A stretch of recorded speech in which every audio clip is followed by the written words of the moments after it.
وجہ صرف قرآن ہے. ہم نے قرآن کو چھوڑا, غیروں نے قرآن کو اپنا لیا. سامعین, آج وہ ترقی کے زینے چڑھ رہے ہیں اور ہم تنزلی کی طرف گامزن ہیں. قرآن صرف مردے بخشوانے کے لیے نہیں آیا.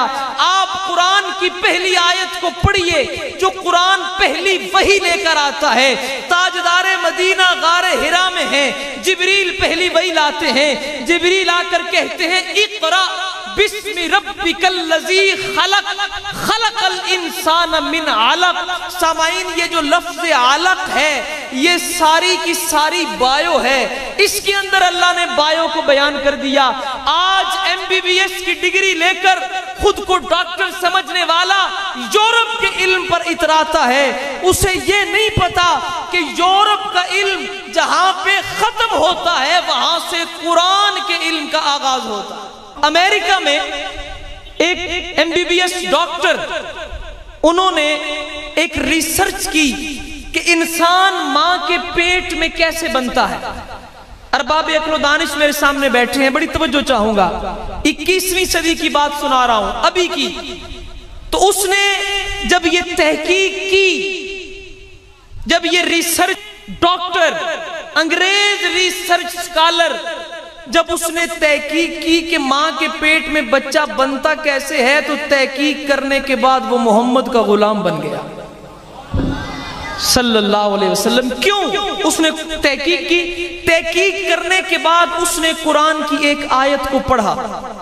محفل حسن قرات میں آنے والوں تحفہ دے رہا ہوں, قرآن کس طرح عقائد کے ساتھ ساتھ علم کو بھی بیان کرتا ہے. اس نے ریسرچ سکالر نے, جو محمد عربی کا غلام نہیں ہے, جو مسلمان نہیں ہے, کافر ہے, نان مسلم ہے, اسلام سے تعلق نہیں ہے, وہ ریسرچ کرتا ہے, تحقیق کرتا ہے کہ دنیا میں بچہ آتا کیسے ہے. تحقیق کرنے کے بعد وہ مسلمان ہو جاتا ہے. کیوں؟ کیونکہ اسے قرآن میں ایک آیت نظر آتی ہے.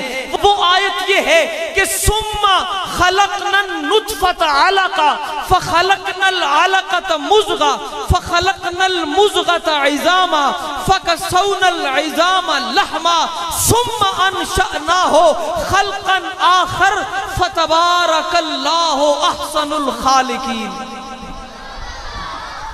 اس نے یہ تحقیق کی. اس نے تحقیق کرنے کے بعد کہا کہ یہ آیت کس پر اتری ہے, کہاں سے آئی ہے یہ آیت. میں ایک جملہ عرض کر رہا ہوں. کسی کہنے والے نے کہا یہ تو تاجدار مدینہ کے دل پر رب کائنات نے نازل کی ہے. وہ کہنے لگا کب قرآن زوئے زمین پر آیا, تو بتانے والے نے کہا 1440 سال پہلے. وہ شخص کہنے لگا کہ آج سے 1450 سال پہلے, جب مشینری نہیں تھی, جب اینڈوسکوپی نہیں تھی, جب الٹرا ساؤنڈ نہیں تھا, جب جدید مشینریاں نہیں تھی, اس وقت کسی ذات نے اپنے صحابہ کو وہ سارا پروسیس, وہ سارا مرحلہ بیان کر کے بتا دیا جو ماں کے پیٹ کے اندر بنتا ہے. آج 20ویں صدی نے ثابت کیا, وہ بھی مشینری کے ذریعے, الٹرا ساؤنڈ کے ذریعے, لیزر مشینری کے ذریعے, ایکس رے کے ذریعے, اینڈوسکوپی کے ذریعے.